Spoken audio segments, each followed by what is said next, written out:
Tricia Perkins, for those of you who I think I know most of you, but a couple of faces I need to probably get to know a little better. But I just want to thank you for coming, and I guess what I also want to add is that your presence here says that this is something that you care about, and you've probably been trying to figure out some of the answers to all the different types of technology uses and threats that are out there for our kids and our community. And I think that when we, at the end of the day, when we think about all the different tools at our fingertips, all of the different ways that smartphones and iPads and you name it can be used, and all the filters and all the apps that you might want to put on your device to block your kids from doing whatever, the rules that you lay out to your students, the time of day that they have to plug back in your room and then go to their room and go to bed, whatever your guidelines are. At the end of the day, we all know it's about our relationships with our kids, right? And are we keeping a line of communication open between us and our kids, letting them know that, you know, we're here, we've got your back, tell us what you're hearing, tell us what you're seeing. And there's just a lot that happens in the school day that we want to talk with you all a little bit about. Some of the threats that come from home to school that we experience, and we want to share a little bit of that with you. But I'll introduce our panel. What we did was we collected the top 15 questions from the parent survey that we sent out. There were lots of repetitive questions. A lot of you had the same kinds of questions. So we're going to sort of power through those questions first. And then there's some index cards and pens on your table if you want to, if there's questions that you feel like, oh, this one didn't get touched on, feel free. Write those down and we'll see if we have time at the end. But I'll introduce our panel to you. So Kristen Pate is our Director of Technology, and she will really be able to answer your questions around what the school does physically to keep the access safe that our kids can have during the school day, as far as what the school IT department is doing. And then Shannon Herbert is our Dean of Students here at the middle school. She's been with us a while, 11 years. She started with us in 4th grade and moved her way up to middle school and stopped where she wanted to be. And so Shannon is coming with a perspective of a dean. So the discipline side of things, the challenges that she sees day to day. I'm going to save you for last, Ms. O'Connor, because you're going to be our MC. And then we have Jaleah. Jaleah is here from our high school. Jaleah is in 11th grade this year. Yeah. And very active in student government, and was willing to come and be a student voice for us, so that if you have questions for her. Also, she's got her own perspective as a student that we really wanted to hear from. And then Chuck Greiner is one of our teachers at the high school. He's teaching, I believe, world history and IB psychology. Chuck and I are colleagues from way back. And he has served in the role, a similar role that Kristen has in terms of IT coordination at another school campus, and so has a lot of savvy as a teacher in the classroom around technology. So, and you all know Crystal Dasbett, our communications director, who's agreed to publicize this event and also to record it for us tonight, so that those parents who couldn't come could at least see and hear what we were presenting. All right, so Shannon O'Connor is our Dean of Students at the elementary school, and she's been been with us about 12, 11, 9. 9 years. Chris and Okay. I started the same time. Okay, so. you and Kristen started the same time. It does seem like an eternity. I'm just so happy to be It's here. been a while. So Shannon's gonna be our MC and sort of take this over from here. Okay, thank you, Ms. Perkins. Of course. And first of all, I want to thank you guys for sharing your kids with us. I know, like, every day, it's always like a challenge to, send your kids off, and you never know. And so I think this topic is something that's near and dear to us because it's so easy to access something within seconds, and it could be dangerous, or it could be informational. And I know, like, Romero back there, and look what team you've done it too. With exhibition, you guys are really going at it, and Riley too, within the internet. So your questions are very valid here today, so we want to thank you. And Stacy, I just want to give you a shout out too. Thanks for providing the pizza and everything downstairs. I do appreciate that. The family partnership, we couldn't do it without you guys. So thanks for joining us this evening. Because I know, like, some of us, this is our date night, right? Like coming to hear about the risky business. So thanks for joining us, So we have a list of questions, and like Ms. Perkins said, Crystal sent out a survey. So the top 2 questions that were over 50% that you guys had asked about was the effects of screen time on our social and emotional health. That was the number 1, question that all parents checked off. And the second one was, how does the school handle cyberbullying outside of school? As Shannon and I know, we work closely together along with Ms. Bowie at the high school. That's something that we get. It happens, on a Friday night, and then it kind of brews and stews, and then by Monday morning, it comes to school. So how do we handle that? And Shannon's gonna, go through that a little bit more. I'm gonna ask that question later. So I just wanted to let you know those were the top 2 questions. I tried to really be like Bravo and have some really good note cards here, so we're just gonna kind of dive on in. So the first question we're gonna ask, and Crystal and I went through these questions on the panel, what are our students doing in class generally online?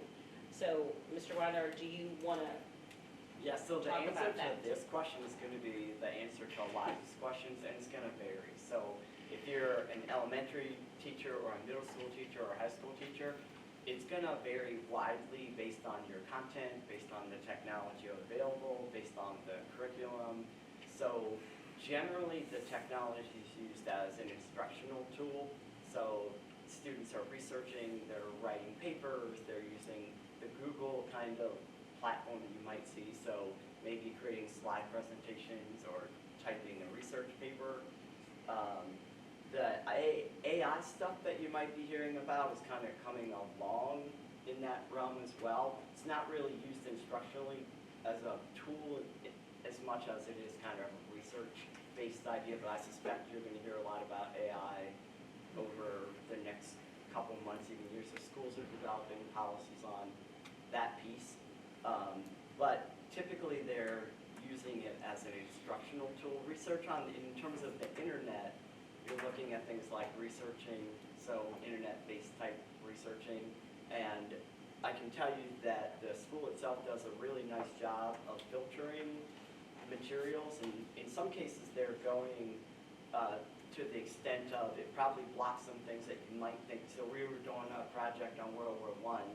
And if something talks about guns or violence or anything in that realm, it might actually block that for students. They'll say this is not appropriate. And so if it is something that teachers see as appropriate, we can have them unblock it. But typically that's a nice safeguard so that if it on a level that might be in it, we want to make sure that we're protecting students as much as possible in the climate of trying to gather information that's both relevant but helpful as well. And then the other part is on the digital media side. They're using technology as a daily tool. So if they're presenting things they might be making PowerPoint presentations or doing movie type editing, that type of process. I'm not quite sure how that operates at the elementary school, but in the middle and high school they might be using it as a digital access tool as well. Okay, Jaleah, do you have anything to add to that?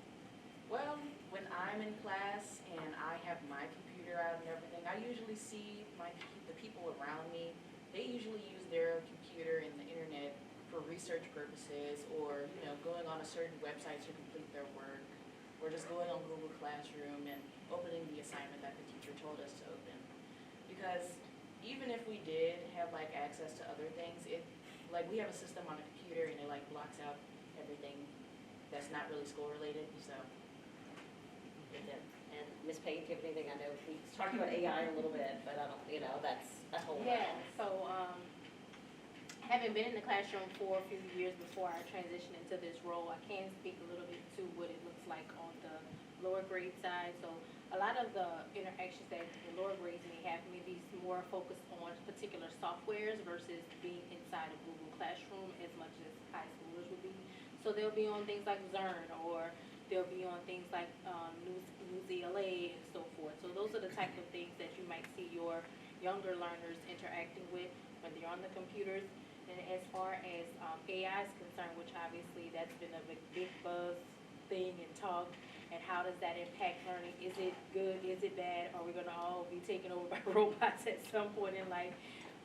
The tools that we have here at Morris Jeff and that we have in the classroom, as well as through our content filtering system, we have great tools that allow us to also filter AI generated content as well. So whether it's your student is using AI to write a paper, we actually have checkers that can determine whether or not this was written by a human being or potentially AI generated content.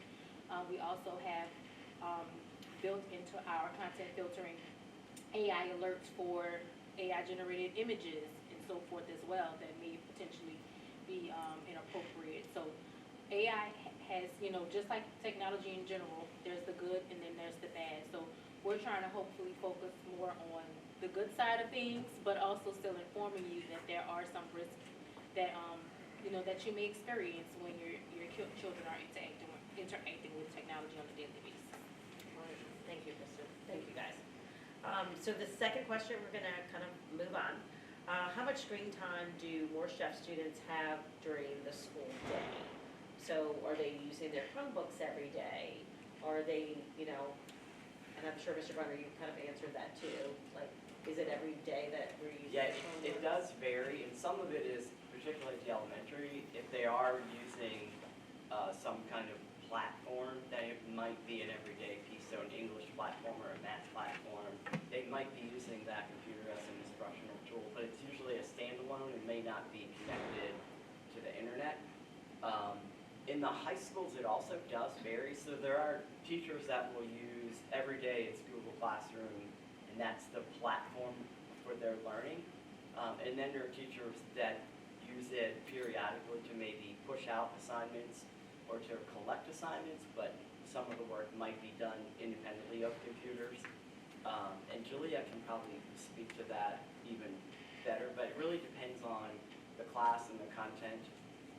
And then the curriculum, if it's useful and if technology is useful, it is likely going to be used as an instructional tool. And where it's not, it doesn't need to be. So it could be a textbook or it could be a reading that is outside of technology. But as a tool, it certainly is helpful the majority of times. Well, it's like what Mr. Greiner said, it does vary on the classes. Like in my English class, for example, in the morning we come in, we take out our Chromebooks, we do a quick little educational game thing to see if we really learned about what we learned last class, and then we close our computers, and then he hands us out some poems to read and everything, and we go over it on paper. But in other classes, like graphic arts, it's just computers 24/7 in that class. Yeah, it really just varies on the class, and sometimes teachers could go from one day computer, the other day paper. Yeah, so it just varies on the day. Chime in from middle school. So it's the same. There's some teachers who are heavy using the computers, or I know like Ms. Bowen's science, her exit ticket is on the computer so that way she can quickly, the kids can get immediate feedback. I know a lot in Spanish class, they're using it to work on games and learning the language. Social studies, they take all of their things all their DBQs as their assessments on the computer. So a lot of teachers do their assessments on computers, because sometimes it's easier to grade and get immediate feedback. But then there are some classes that they rarely use it. So their screen time varies. And Joaquin, you can kind of, I'll just put you on the spot as a middle schooler. You can kind of talk about how you use computers for your day-to-day. Yeah, we use it a lot in most classes. The only class besides like PE and stuff. I guess ELA, we sometimes use computers, sometimes don't, but yeah. It just varies from day to day. Yeah. And I know at the elementary school, we have two here, they are using Google Classroom, but for ELA, they have Lexia, they have supplements. So it depends on the tiers for reading, and they use that, and like Ms. Pate talked about, Newsella, they also have Epic. And I know a lot of times when they're quizzing you, right, Romero, will use Kahoot, or they'll use games like that to test your knowledge. I'm sorry, Joaquin, go ahead. Oh, Gimkit, they love that. And so the teachers kind of generate that, and those are questions that apply to kind of their end of the course assessments or whatever. All right, anything else, Romero? I know you guys are using heavy Google Classroom for exhibition. Yes, very heavy. Okay, any, You guys have joined the panel. I know, I love it. All right, hi. Miss Lesley DeMartin. Introduce these folks, Shannon. What's that? Introduce these folks. Hello. Miss Bowie.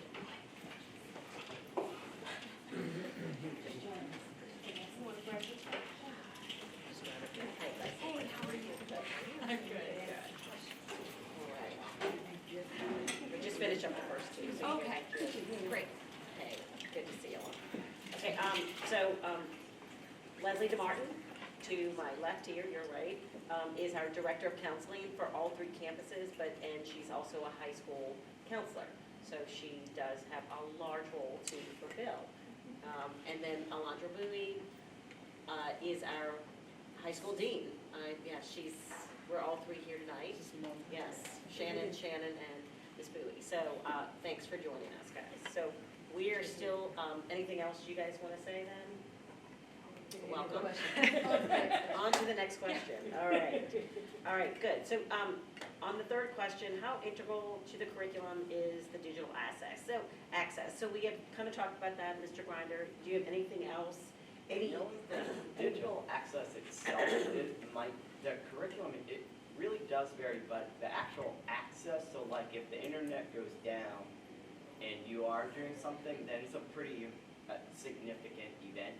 So depending on whether it's internet-based or not, so you could be using the computer and not have it be internet-based, but if you have some kind of internet-based assessment, or a lot of things now are housed in the cloud, so we're becoming more and more dependent on the internet, not just the computer itself, but the access outside of that. So from that standpoint, that element probably is more integral to the curriculum than the actual content, because that can be paper or the internet, and it's not really driven by the internet, but the access to information via is probably the more critical element. In that, I just say that piece to that. Jaleah? Okay. Ms. Herbert? Anything also? Ms. Pate? Okay, sure. How integral to the curriculum is the digital access at our school? I think it's become more integral, especially post-COVID. That kind of shifted things a lot for many schools, and has definitely expanded, I would say, the usage of technology in the classroom, not just because of COVID, but because of the immediacy and the convenience for teachers, the ability for teachers to give quick feedback, quick access to resources for students as well. So we are in a fortunate position that we have been able to move ourselves to a one-to-one environment here at Morris Jeff Community School. So every classroom, every student has personal access, if you will, to a device at all times. And so it has become very integral. I would also add that it's become integral for our English language learners. So for those students being able to access the curriculum, it has become a very necessary tool on an everyday basis. Okay, the next kind of two questions go hand in hand, and these are for you, Ms. Pate. What do students access at school and what is not accessible? And also kind of what is Bloxy? That you may see that too at home, Bloxy. Yes, so Bloxy is our content filtering system that we use. And it basically manages and oversees the filtering of websites, images, down to documents. So it scans all of that. So whether they're typing something in a Google Doc, it will scan that. If they're sending something via email, it scans that. If they have downloaded or are attempted to access something that's blocked, it will flag it and let us know. So we do have a clear picture of not only how many websites are being blocked, but also how many are being accessible, how many are accessible, how often students are visiting those sites. We get very extensive logs are kept of student activity while they're online as well. And so Bloxy is really our main piece that we have in place. It also provides our teachers with some access to be able to block and unblock websites as needed in the classroom setting. So where there are some websites that other teachers may feel are useful for students, others may not. So the teachers do have, on a class-by-class basis, the freedom, if you will, through Bloxy to filter out additional things. So, for example, I know in middle school they use Scratch in design class, but it's fun, right? Kids love it, but it can be a distraction to have access to that in math class. So the teacher can essentially say, I want Scratch blocked during my class time. So as long as they are using the Bloxy platform, the teacher dashboard to do that, they can filter out those things as well. So it works both ways. It works to help to make sure that no inappropriate content is coming through, but it also works to manage how much access or when they're accessing certain resources, so it's not a distraction, because we do realize that kids sometimes get really caught up and have a great time on certain tools that are being used in other classes, but it can spill over into other classes as well. Can I just comment on that? Yes. One thing that we find, so I get emails. Yes. We all do. Yeah. Anytime that there is something that's questionable, and it'll tell me was allowed or blocked. And sometimes it's these proxy websites to get to Roblox. And so then we're able to see, it'll flag it, when I click on it, it says self-study brain. You know that one, huh, Joaquin? You know that one? Oh, okay, yes. Never heard it. And then, so it looks like it's a legit website for them to do work, and it really takes it to Roblox. So then when we see it, we can go into Bloxy and block those websites whenever those proxies come up that Bloxy's like, this doesn't look right. So it does that for us as well. Yes. Just thought The about most that. recent one, the web's like straight up down. It doesn't work anymore. Oh, it doesn't work. Good. Okay. I'm one of them. Thanks for the insight. But, so that kind of speaks to that piece and how, we are managing and what tools and systems we have in place. Nothing's foolproof, obviously. We just told you about proxy sites, and they've gotten really savvy with them, to the point where some of them, if you look at the tab at the top, you know how you see that little icon next to when you have an open tab, that favicon is what they call it, the little picture. It'll be a picture of the Google Classroom logo, and it'll say classes next to it, but it's really not. So if you're just walking by looking at the tab open, because they're hurrying and switching tabs, but that tab is open, it looks like they're just on Google Classroom, but it's actually a proxy site for games. So, Joaquin is all the secrets. I'm so sorry. But it's down to that level, and I'm saying that because it's the people who are creating these websites are getting that good, that creative, with trying to entice your kids to be off task during school time. So even down to just paying attention to what I see, that little icon in that tab. Click that tab and let me see what that actually is. Like, you'll find out that it's probably not what you think it is, because that's really not how it really appears when they're really in Google Classroom. But if you don't know that, you would just, they're probably on Google Classroom, and doing some work for school and they're not. So, those are just some things to be aware of, and I'll talk, a little bit more about that. I'll talk about more about the parent side of Block C, because there is parent access as well. So you can see, I'm so sorry, it's like devastated. There is a parent dashboard as well. So you too can see your child's activity at school anytime you want to as well. So I'll give you a little bit more information on how to access that as well. Could I ask a question about that? Is it true, am I understanding correctly that if, as long as they're logged in with the Morris Jeff account, any Block C block is valid, like whenever, even if it's out of school? Yes, That is because we get absolutely emails correct. about those too. Yes. So it- like- I'm gonna get into that. Oh, okay, all right. Yes, that is absolutely correct. It Thank you. follows their school law. Yeah, so if you have the computer at 2:30 in the morning, we get an email. Got it. It just says out of, like, policy out of school. I have a question about the scratch thing. Won't it interfere with other classes? Like, does it block all classes or just people in that, like Just in that class. Oh, yeah, because I thought it was like interfering, like the full thing was getting. Oh, no, just on a class by class basis. Good question. Okay, and this kind of leads to the next question. How does Morris Jeff track the students' digital activity and respond to the concern?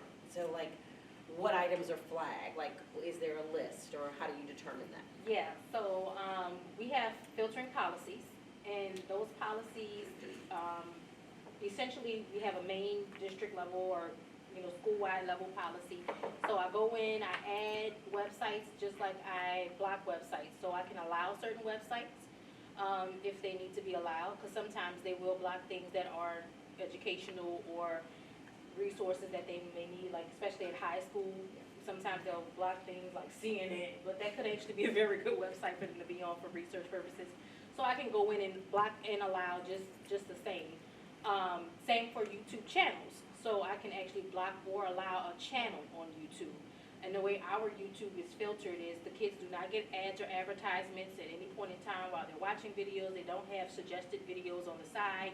Like our normal experience is we're watching a video, next thing you know, commercial comes up, or there's some other suggested videos similar to the one you're watching that's on the side. They do not experience that in the classroom setting. We have a ad blocker for YouTube that keeps all of that away. Additionally, we have specific policies for students when and if there is disciplinary action that has to be taken because of their computer usage. We have what's called a penalty box.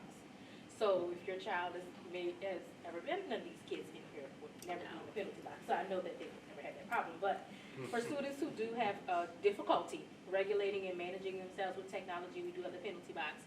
And that is another level of content filtering where literally it's like almost the strictest level of filtering that you could possibly experience. Some Just kids blocks have everything. very specific things that are blocked for them. Maybe it's email because they've been sending emails to kids, harassing kids, or doing something inappropriate. So they don't have email access anymore. That's blocked for them. Maybe some kids have a no YouTube access, meaning they can't even go on YouTube. They'll have to experience YouTube sitting next to someone in class, but they won't be able to watch the video that the teacher put in Google Classroom, and so on. So we have various levels of filtering, various ways to filter, keyword filters. So inappropriate word searches, we get alerts on those. Some of them are a little tricky because they could be educational based, like some kids might be researching gun violence in America. Youth violence. But because they search gun violence, that might flag. And usually we'll go in and, acknowledge it and say, this is fine, this is okay. So we do get those type of alerts as well. So it literally thoroughly checks every aspect of your child's online experience when they're here at school. As I said, down to the files that are in their Google Drive. It scans those things and it keeps a ongoing log of their activity on certain websites. So if a kid is saying, I'm not on that website, the teacher's not telling the truth, we have a log. We can clearly see, but minute by minute, day by day, hour by hour, what you're doing, pie chart style, big Excel spreadsheet style, all the different bar graph style. We have all that data that we have collected for any period of time that you might be curious about. And so we, the deans and the principals, we get emails if, like I said, if a student searches something that's questionable, and like Ms. Pate said, we'll address it with kids, we'll talk to those kids. If it's something, sometimes it's just like, why is it sending this to me? This wasn't, like, there was nothing wrong with this. If you said it wasn't allowed, great. But we'll pull those kids and speak with them, and like their penalty, they'll be in the penalty box, but some kids are like, I can't even get to Google. Sometimes it really, it gets really, really, really specific as far as what the kids can do. And they'll always be like, when am I getting Get out? out the, yes, when am I getting out the, can I get out, can I get out, please? Right. And so we also give flags on if there's self-harm, Yes. or if there's harm for others, we'll get a notification, whether it's in a Google Doc. And so it'll send an image of the Google Doc so we can see what's being said. And then if it is something like that, then we refer it to the counseling team. And they'll do a threat assessment, and I'll let you talk about what happens That's when. coming up, I'm yeah. gonna- Little segue over. Right there. All right, well, thank you. So next question too, Shannon, we could go into that. How does the school handle cyberbullying outside of school? So it doesn't happen within the school grounds, always say within these 4 blocks, right? I would say for us, using Yonder pouches has, and so if, Yonder pouches are magnetic, I should have brought one in here. It's a magnetic pouch that we require kids to put their cell phones in throughout the day. They can open them as they exit the building. It has reduced a lot of usage in the building when kids are in school. And I tell them the only way your phone is safe if it's in the Yonder pouch, or you turn it into the office if you've forgotten your pouch. So even if your phone rings in class and it was not in a Yonder pouch, I'm taking it and your parent has to come and pick it up. We want to try to minimize as many distractions as possible. Sometimes, you know, kids don't have it in their pouches, and like I said, I'm like, hand it over. I've gone over the rules multiple times. They went over it right when we came back from the break each day. They were talking about this every period, and in our assemblies. So the thing is, cyberbullying outside of school, unless it comes into our building, like, I can't give consequences. Like, we can't expel kids for cyberbullying, or suspend kids for outside of school. But a lot of times, it does trickle. If there's effects that come into this building, then that's when we take action on our end. So let's say kids were texting over the weekend and said something like, let's meet in the bathroom, then I'm giving a consequence, because that means that you are bringing whatever's going on outside into the building. If there's a plan for anything like that. So if I find out about something, I definitely call parents, and let both sides know what's going on so that they can be more aware of what their kids are doing outside of school. So for sure, calling parents and letting them know that their child participated in or was being bullied, cyberbullied outside of school. Is anything to add to that? Oh, and we encourage parents to, if it is an ongoing thing, to call the police, because that is, if it's outside of this building, tell the kids all the time, we can protect you to an extent inside this building, but when you're doing stuff in the outside world, we can't protect you from what another parent may choose to do when it comes to their child. So it's always nice just to be caring and be nice, because it doesn't cost a thing to be nice to people. Anything else you guys for cyberbullying? No, at the elementary school, though, we do let the parents know that it's going on, and we always say, like, this is a great segue to have a conversation with them and say what's going on, and then so the parents are like, I'm gonna go get, my tablet right now, Miss O'Connor. And so, I'm like, I don't wanna see any pictures, I trust you, go ahead. But it is, sorry, it's just a nice way to have a conversation and to start a relationship, and that's, the biggest thing I think with the whole cyberbullying, to know that they can trust you, that they can come to you, and then we can help on that end also with that. Alondria, do you have anything else? No, you two ladies kind of hit it on the head, because high school does the same thing. I find it more frequently in high school, because not so much as bullying, but the use of social media takes place over the weekend, and it tends to try to trickle into school. And as parents, I know the question is, why can't you do anything? That occurs outside of school hours.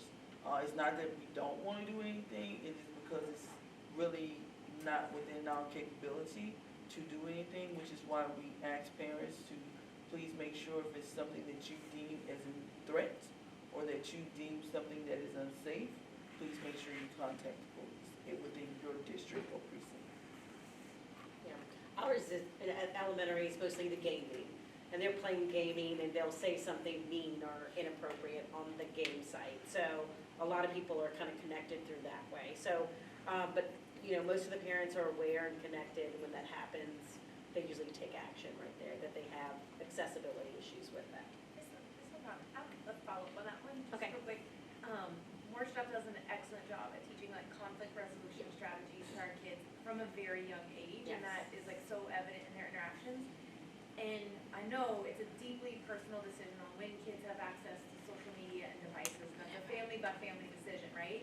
But is there any explicit instruction for kids that ever happens on like how do you behave on a media platform and be like a kind digital citizen? Is there any of that sort of instruction happening at some point, or just curious about that, or if it's just not something to touch? Lesley, do you want to take that? From the digital, like for social emotional?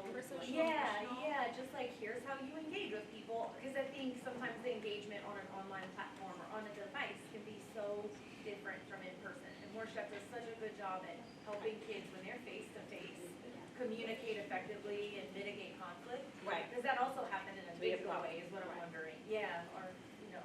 We did that last Yeah. year through advisory. Yeah. Yeah. Through high school, if you don't mind, Go Mr. Martin. for it. Through high school, what we did was, because myself, Mr. Martin, as well as our former principal, Ms. Sheree, did find an uptick in the use of social media, and I wouldn't say it was so much as bullying, it was just the targeted actions, and the actions will then take place in the school. So we did a sort of advisory, talking to kids, this is how you should engage, this is what you should say. And again, the language was totally different from high school than it would be from elementary and from middle. It was more on their level, getting them to engage and asking them questions. What would you do in this instance? And we gave them scenarios. And the kids actually participated and said, no, this is what I wouldn't do, or this is what I would do. So we did do that. We are doing that. We will do it again next year. Well, this year, not next year. This year, to make sure it kind of sinks in. I've not seen a lot of the social media recently. Cross my fingers, but I just don't want it. I know we can't control what kids do at home, and I think just the re-education and letting them know, hey, this is what it can cause. We're not asking you to be the guardian of the social media, but we are asking you to actually watch what you're saying, watch what you're doing, and watch what you're putting out there when it comes to photos, when it comes to images, when it comes to even comments. Everything should be based on how you would perceive it and making sure you wouldn't want anyone to say those things to you as well. Right, and I know, Stacey, we do, like Second Step does kind of, you know, align with that also. I know in 4th and 5th grade, we do a program, we do a collaboration with CADA, and it's called Too Good for Drugs, and they do have a unit on that to talk about what to say back, or what to do, or when to report, or, you know, should you delete it? Remember, everything is in the cloud, so it never goes away. So we're always, I know all the teachers at our school are very conscientious to say, before you hit send, make sure that, you know, this is an okay thing to put out there. So they are teaching that, but yes, I do agree with you. So Lesley, I'm gonna go right into this next question. So what are the effects on the social media have on their mental health and their social emotional health? Yeah. Deep breath with that. You know, as I'm driving here, sitting on Claiborne, why would you just shut down a lane on Claiborne right before Mardi Gras? But welcome to New Orleans, y'all. They were talking on NPR today, while I was sitting in traffic, that that Meta knows that social media has a negative impact on our kids. But this isn't something that we're just figuring out. There is lots and lots of research on this. It has a negative impact on our kids, negative social self-esteem, inability to solve conflicts, not being able to have coping skills, looking at social media, and Mr. Greiner, you can help me out with this too, with your IB Psych class. It works in your dopamine pathway, so it's giving you that sense of pleasure, that those good feelings when you're scrolling through social media. And as an adult, I don't know about y'all, but when I put my daughter to bed, I'm scrolling, right? I gotta be, because that's part of my coping skill, right? I have to be able to feel a little bit better. That's something good for my social media. For social media can be good for my mental health. Like most things, it's that double-edged sword, right? We can see the negative effects of it. There is lots and lots and lots of research. Just Google it. You can just go down the rabbit hole of lots of different studies about that. We know it has negative effects, especially in our teens. They're not developing the skills that they need to really be successful in life. The other side of it too is social media is here to stay. It's not going anywhere. Everything is in the cloud.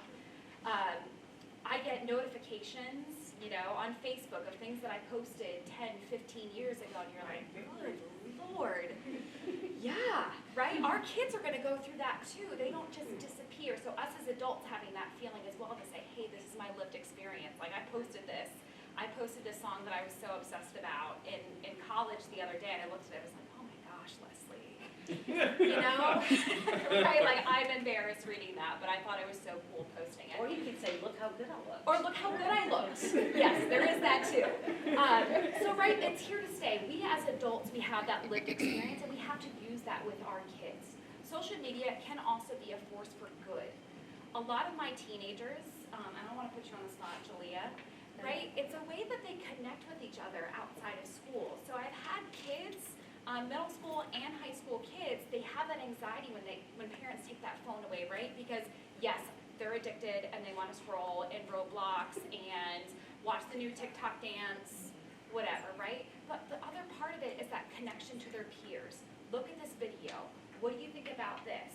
What homework do I have tomorrow? Because that's what y'all talk about on social media, right? All the time. It's always about studying, right?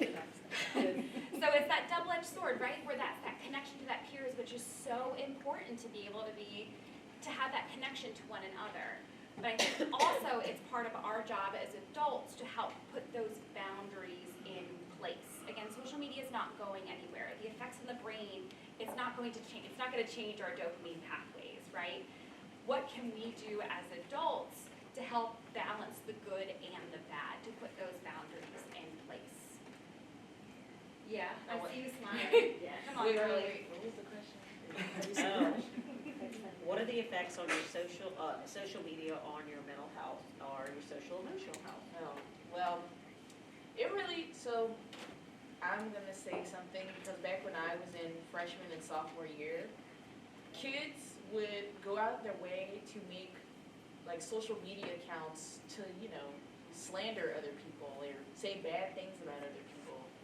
And it's like, sometimes people will like try and hurt you to make themselves happier, but as parents, you all should probably, like, if you hear that, if your child tells you, oh, there's an account going around that's bullying everybody, I feel like you as parents should, try and meet up with the teachers or someone to like track down on who this person might be and try to get their parents involved and tell them what their child has been doing. And other than that, people online, like some kids can use TikToks and make say a rude thing about somebody and then post about it.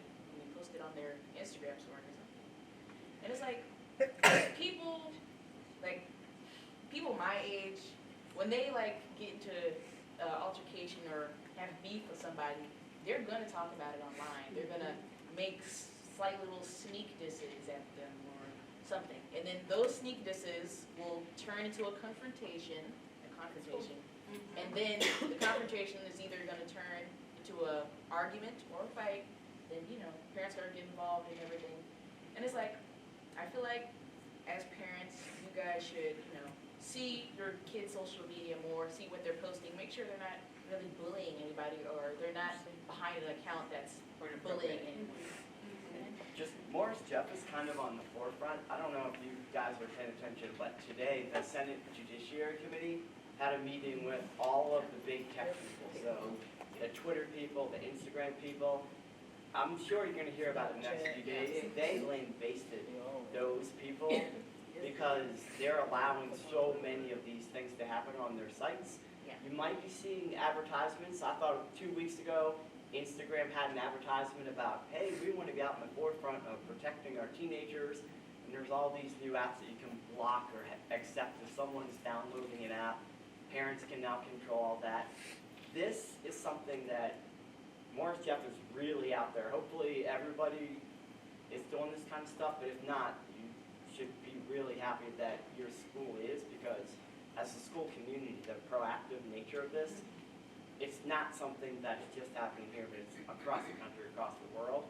And the better equipped we are to understand it, the better we are to kind of do something about it. One other just simple thing, but because I'm an IB psych guy, I think it's super interesting. There's a bunch of research out about the actual use of technology.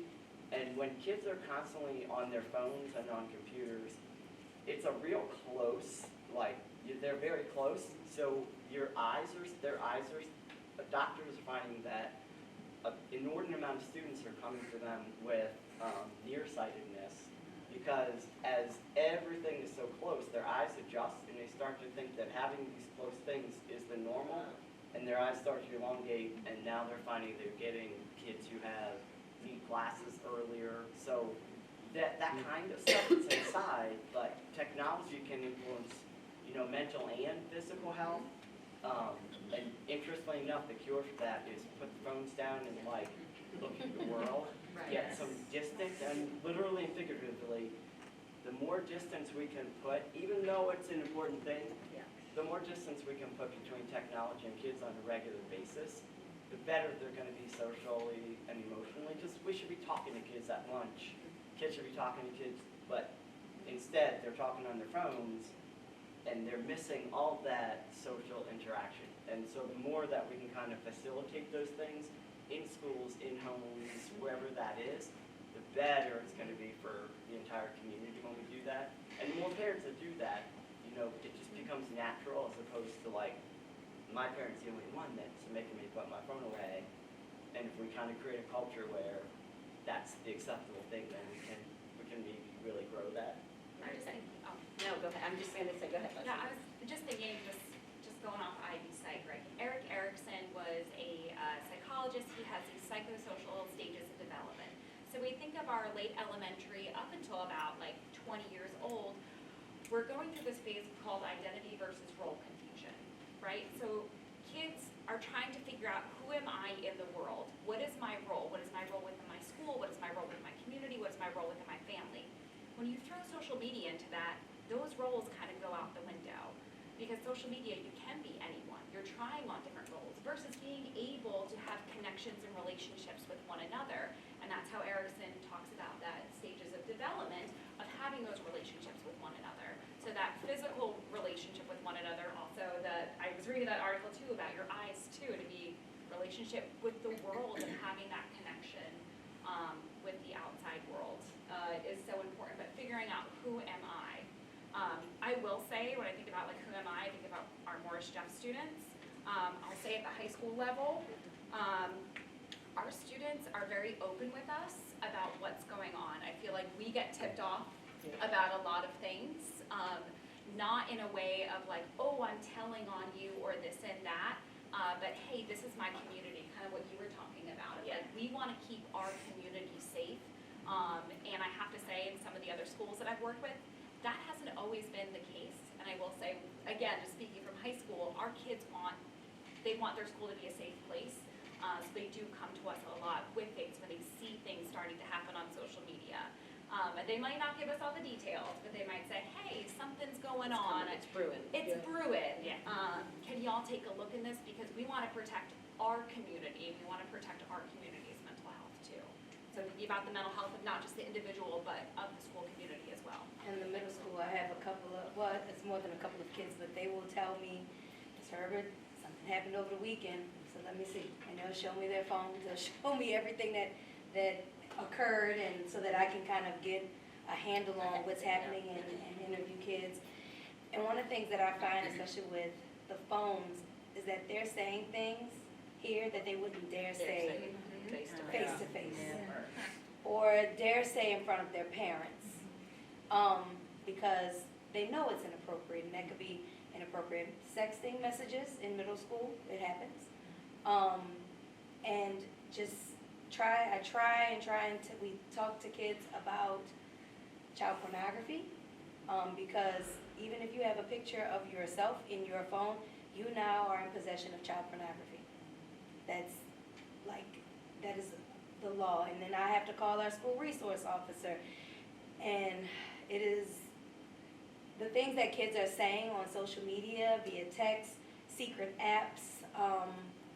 It is, look, it's disheartening, because sometimes it's the kids who are like, oh my gosh, I am so taken aback by that this child would use this language.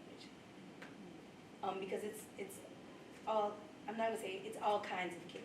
It's not one specific group, one specific race, gender, socioeconomic status. It's out there. It's out there. This device, it's very powerful, and I wish that it was illegal for kids to have smartphones. That's my plug. I don't think kids are really aware and ready for the responsibility of those smartphones, of any smart device, because it's not just a phone, it's the tablets, it's the computers. I do not think they're aware of the responsibility in which that brings. And when they're going into these platforms or these different gaming sites that are allowing them to chat and communicate and engage with each other, the information that's being stated, it is, as Ms. Herbert said, like, where did this child come from? I've never heard a bad word, mumble, or anything come out of this child's mouth. So it is almost as if though they're testing the waters, or they think they're free from any parental guidance or school guidance, to where they're just going off on the deep end and they don't understand the severity of what they're saying or what they're sending and what they're writing, until it comes back either into the school setting, or it comes back to where another parent sees it and then takes it to the whatever district or precinct they're going to file a police report, and you have police knocking at your door saying your child is under arrest for this pornography or sending something that's illegal, and you know nothing about it. And I just think it's just that freedom to think that I'm being me when they're not aware of the ramifications of what they're doing. There's also brain development. Your brain is still developing. Yeah, till 25. And teenagers, part of their brain, their prefrontal cortex, right, where they're thinking about their abstract thought, where they're thinking about their consequences, it's still developing. Their brains are wired for risk-taking.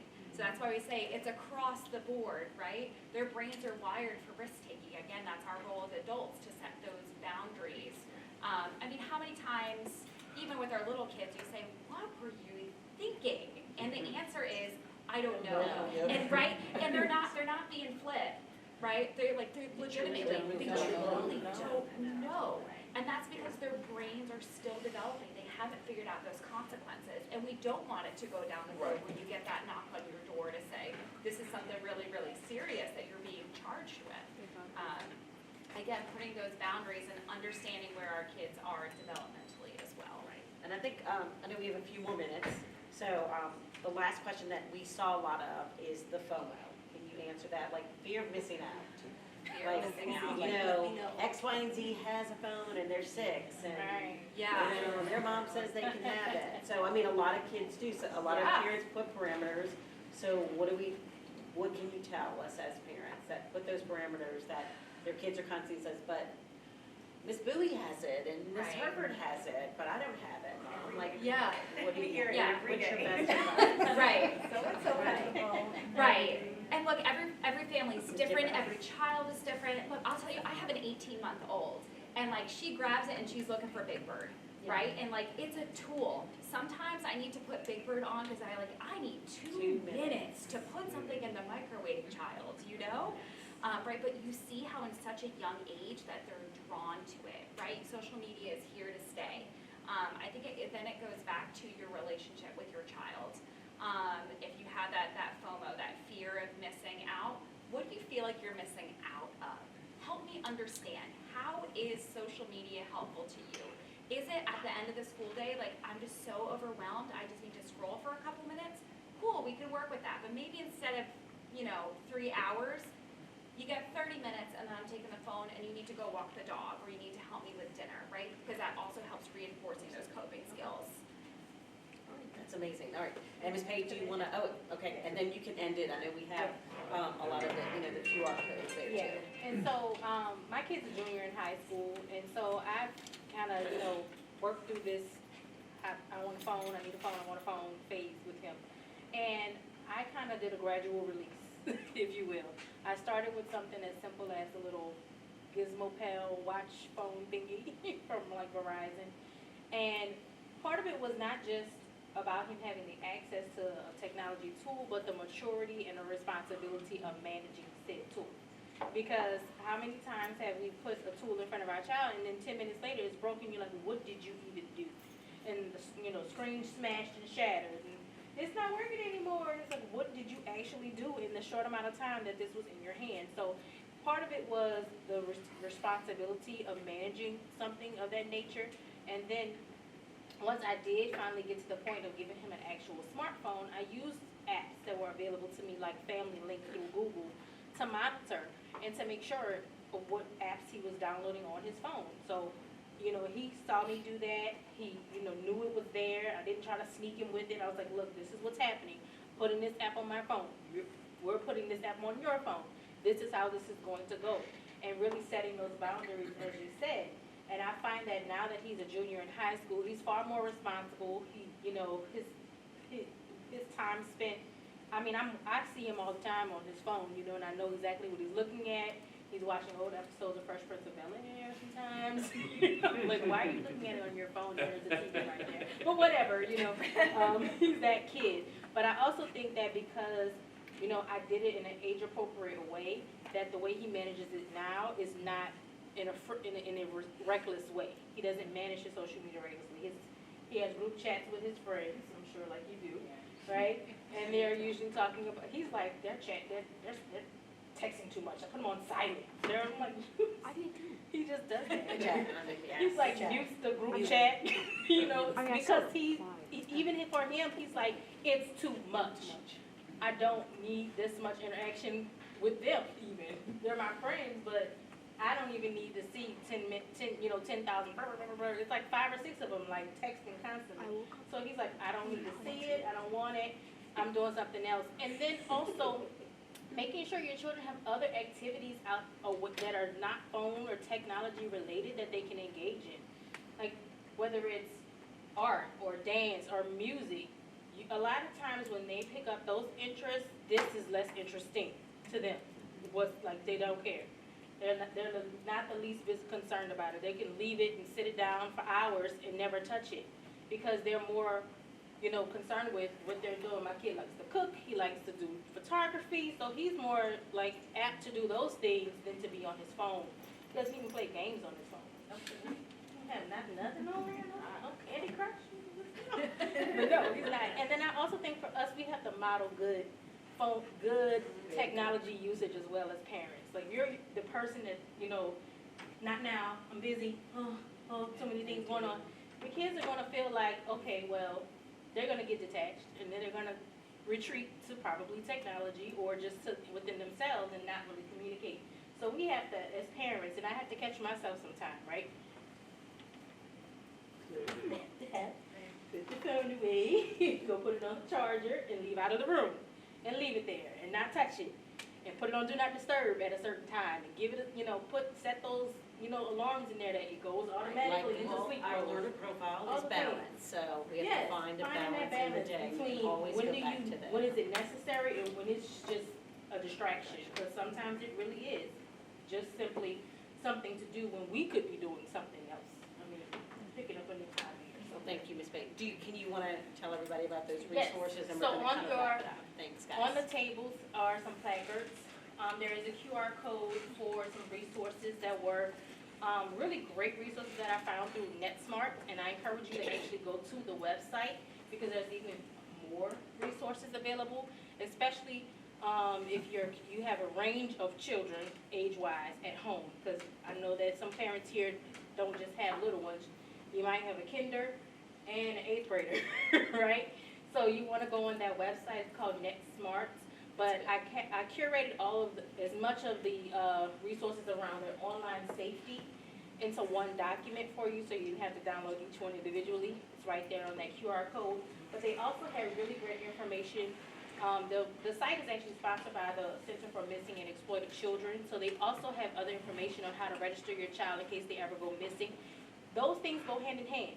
You may not think they do, but if your child is in on a chat room, in a game, engaging with a stranger, giving out their personal information or address, or saying this is where I go to school, or what have you, there's no telling. Dropping their location, right, sharing their location, there's no telling what can happen. So making sure your child is registered, fingerprinted, and all that good stuff. You have a recent picture of them and everything, just in case something happens, God forbid, right? Nothing happens. We don't want anything like that to happen to our kids, but things do happen. So that website is a great resource for you to go to find additional information, and of course the resources that are provided for you through that QR code will help you, and share it.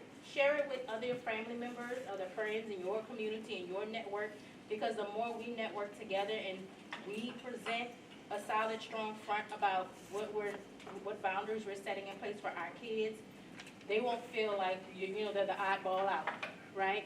When we all take, nope, that's fine, that's so-and-so's parent, let them do that, but this is what we're doing here, and, and so on. So I hope those things help. If you want to get access to the Block C parent dashboard as well, you can go to parent.blockc.net. Go ahead on and sign up with your Google account, and then add your child's school Google account information, which is typically their first name, last initial, so like John J. at morrisjeffschool.com. morrisjeffschool.org, and that will allow you to send a request to me that you want to get access to the parent dashboard, and I will grant your request. So you can also be a partner in making sure that our children are safe online, both here and at home. What was Like that address? What was that? It's parents.blockc, BLOCKSI.net.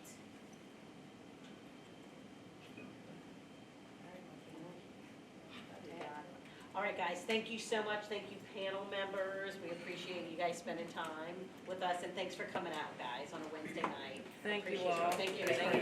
Thank you.